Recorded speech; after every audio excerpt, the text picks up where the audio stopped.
Anita Hill comes out and say she could vote for Joe Biden. Out of all this man put you through, you come out and say, nah, I could vote for him. See, this is a problem that I have with black people. Because black people in the media anyway. When we are dependent on white money, we say things like this. See, with other black people, we ain't dependent on other black people. So you see what black people really think when they dealing with each other. This is the same thing with Terry Crews. When Terry Crews was like, hey, the white man who touched me on the balls, I didn't do nothing to him because I'm worrying about my job. Soon as D.L. Hughley said something, he's like, no, I slapped the hell out of D.L. Hughley. See, you'll beat the black man ass, right? But the white dude, you're going to try to make good with him because you dependent on him for your checks. This is the same thing Anita Hill is doing here. For 20-something years, I think 28, maybe it was, she done held this thing with Joe Biden. But now, she comes out and she says, oh, I could vote for Joe Biden. And what you see is that Joe Biden, since he jumped in the race, he done fell down 13, 14 points. And one of the reasons is because black women who's on Twitter been passing around the stuff that he did with Anita Hill. And he knew he was going to have these problems with Anita Hill. We already talked about that in other shows. But he knew this. But it wasn't enough. So now somebody, when they got her to say that she could vote for him. But you remember when he first came out, she hung up on him. She said he didn't really apologize to her. And it wasn't enough. All of a sudden, now she's saying, oh, I'll vote for him. It was almost like that story with the little boy where the little boy was in the store and the white woman accused the little boy of touching her on her butt. And the news media asked the little boy, do you accept her apology? And the little boy said, no, I don't. And then the next morning they have him on, I think with NBC, and they asked him the question again, and the little boy was like, yeah. And you can look at his mom and tell that she coached the little boy to say that he forgive that woman. This is how they get them checks. And that news this is media. What black people do. Yeah, this is exactly what we do. Turn the other cheek and all that. Turn the other cheek. And like I was reading this thing. White people don't do that. This tweet from this black girl who says, the more religious she became, the less pro-black she became. And it's like, and the dude asked her, like, how the hell do that work? And what she said was typical of what you would think. She said, well, when I became religious, what I realized is the devil is the only oppressor. So white people are possessed by the devil. And because of that, we must feel sorry for white people because they don't know what they're doing, and we must forgive them for their actions against black people. No white people believe in God. Yes, it's their fucking religion. They believe in God, and why hadn't God struck the old white people down for being controlled by the devil? It's their religion. But this is what you see from some of the black church. They done turned our people into coons. They turned them to coons. They don't have no fight left, man. Because one, they depended on white money for a living. And two, this religious stuff. Talking about, like, we gotta forgive that. After the Charleston shooting, the family member was out there forgiving Dylan Roth before their family member's body was cold. It's like, why we always gotta forgive these people? I never see one of these school shootings and then have white people out there putting cameras and microphones in white people's face asking them do they forgive the shooter. Them kids from Parkland still mad. Hell, they so mad and they're struck they out there committing suicide. Cause you just watch, this is why you see white people, the most of them are for the death penalty. When somebody do something to white people, they like, we want death. Black people like, nah, we forgive them. We forgive them. Now, I understand you want to have closure and you don't want to focus, all your energy being angry all the time. But I'd be damned if I'm forgiving these folks, man, for this racism. It done went on for 500 years. Nope, you got a reason to be angry. If they would have never did that to you, you wouldn't have been angry. Hell yeah. So, I'm going to be angry. And you just see this from Anita Hill, and it's like, come on, sister. Come on, you could have been silent about this and just let it stay out there that you had a problem with Joe Biden. But she comes out and say that she could vote for him. And what you see here, this is what you seen from old Clyburn. They setting this thing up for old Jim Crow Joe, bro. This is a video I did on Al Sharpton when I talked about him and telling the white candidates that they need to come up with people like him that can get them acceptance amongst black people. That's what this is. Co-signing Joe Biden.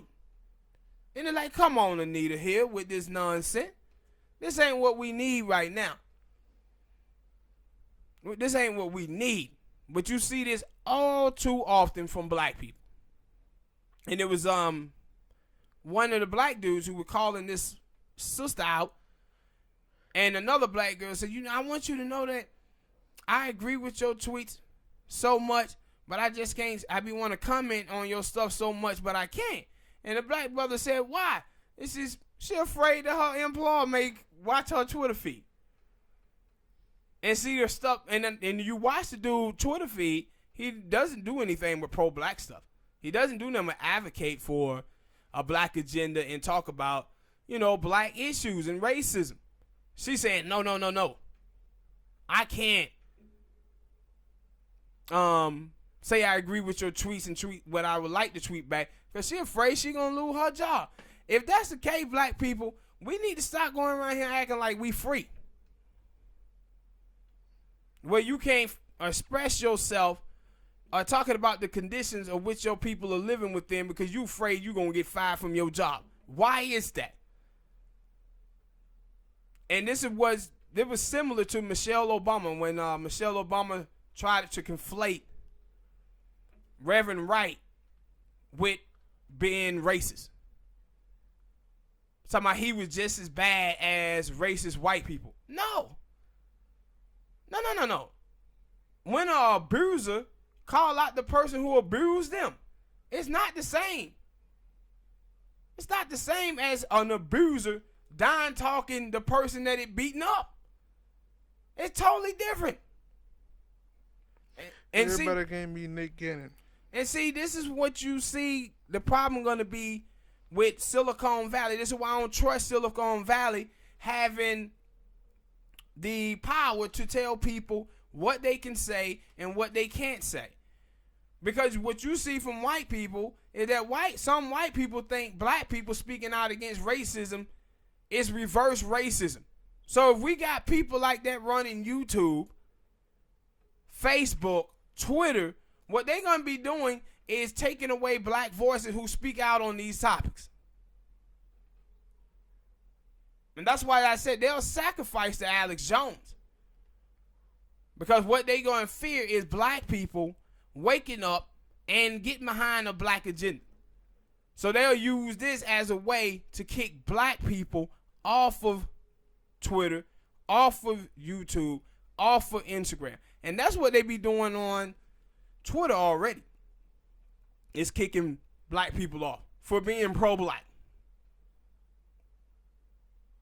But this whole thing with Anita Hill is just bull job. Come on, sister. Hit that like button, people. Subscribe. Next topic.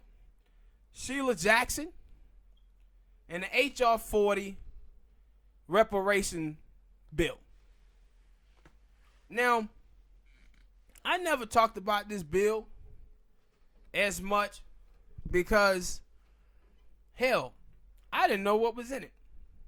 But I do know the effects that white liberalism and white moderate centrist politics have had on black people.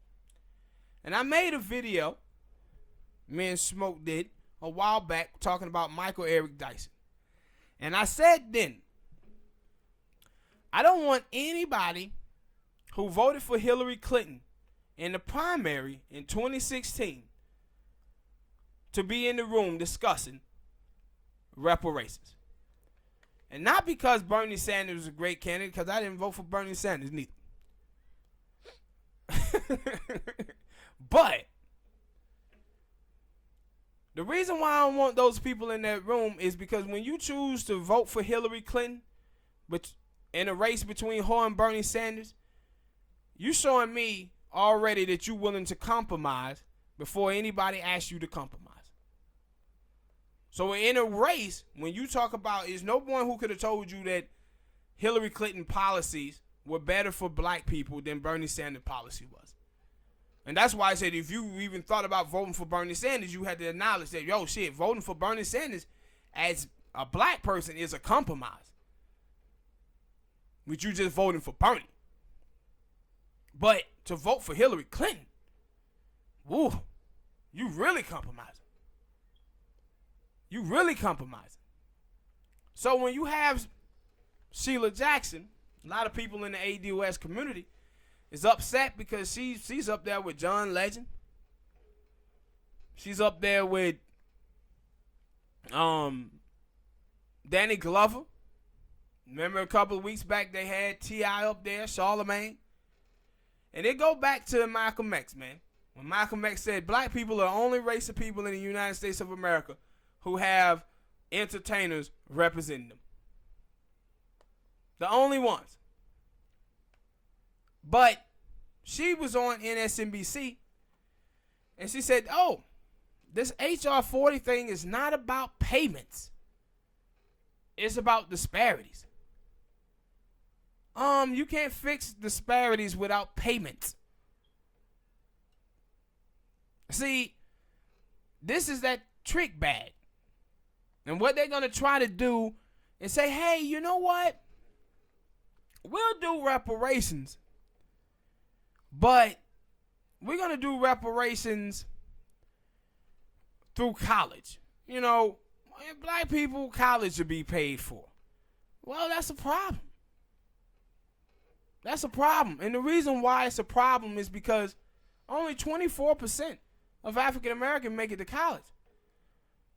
What we need is financial stability for young black children to be able to get to college. We just don't need college. We need preschool.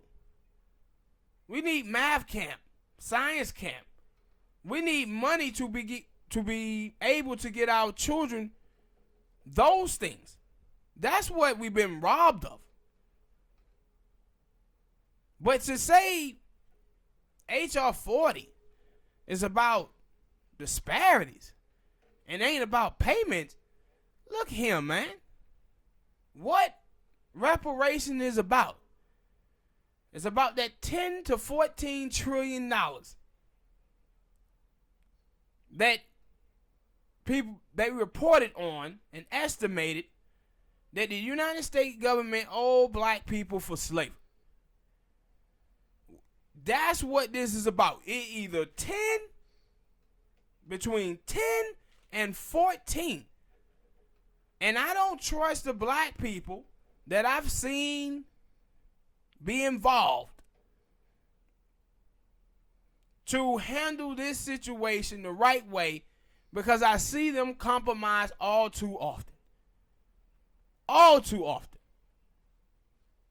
In American politics. And now, all of these people in the mainstream media, they now want to act like they started the debate. They taking over the debate. Now, and people like, hey, should Yvette Carnell be there? Should Tone be there? I don't know. But I know one person who most definitely should be up in there. Sandy Doherty. The black economist. I wouldn't mind Derek Hamilton being in there too, but he a little shaky. But he's a very intelligent brother that I would at least know that, with him being in there, he gonna state his case. People had a problem with Coates being there. I don't know if I had a problem with Coates being there. The thing is about Coates is, Coates said the case for reparations. He never talked about how it would be paid out. He never talked about how much money it would be. And then when people pushed him on that, he said the right thing. When people pushed him on that, he said the right thing. I agreed with Coates. What he said was, dude, I'm just a journalist. It's people who actually work in these fields to do this type of work, who done studied reparations for decades. Those people should be in the room. Exactly. But we get Danny Glover. Now, I love old Danny. I like Danny Glover. If you watch him in his politics, I like him. And I like him. And but he shouldn't be in that room. He shouldn't be in that room. Cause now, and now you know what he gonna do, people. He gonna go in there talking about that suffering. He gonna talk about that, but he ain't gonna be there talking about money. He ain't gonna be talking about, hey, this is how much they say we are owed as black people, and we're gonna need people in there to be able to do that work, who can talk to that, because this is not something that we can screw up as black people. This is when I talk about the 1960s in America. We did military for Vietnam War. We did the civil rights movement. But what we lacked was the economic side of it. And Martin Luther King Jr. was assassinated before he could see his work finished on the Poor People campaign. But when you go for something like this, man, you got to go for it all. You got to go for it all. The whole $10 trillion, $14 trillion, you got to get that. It can't be no, hey, man, we're going to settle for 200 million. We'll compromise for $1 billion. No, it can't be that, man. It can't be that. And anybody who would get in that room to do that, we don't need those people in there. No. We don't need those people in that room, man. We just don't. All right, people, hit that like button, subscribe,